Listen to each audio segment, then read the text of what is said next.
Now this section, this area, is built in the 1970s. This style of the building, of the housing buildings, is around that time.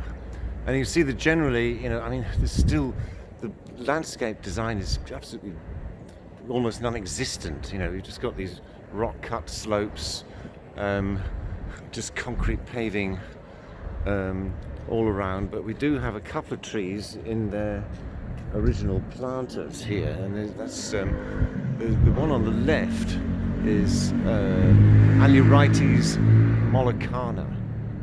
Aleurites moluccana. The one on the right is Bombax ceiba, Mokminshu.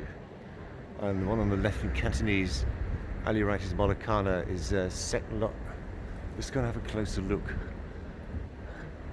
Now I think that these are actually original planter boxes. I mean, well, they're not raised planting areas. I don't think the tiles are not original from the 70s, but the boxes are. And the reason that I think that is because when we look at the base of the tree, we can see the root flare. That is, you can see that the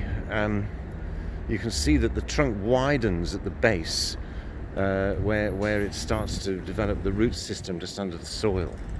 Now, if that root flare is visible, so look, you can see it's like the flared trousers from the 70s. If that root flare is visible, then it means that the soil has always been at that level. So I don't think the soil has been piled up later around the base of this tree. Let's have a look at the foliage. So this is the foliage of Aleurites moluccana.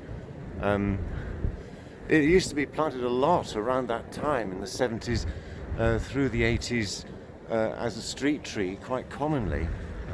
It was one of the most common species found in landscape projects in those days, but not planted much now because it makes nuts. It makes nuts. We don't have any at the moment, but and then they drop down and they hit people and they bump on cars and people complain. So this Aleurites moluccana is not planted very much anymore, but it's actually quite a good tree, and you need to know it anyway, even if you're not going to plant it much.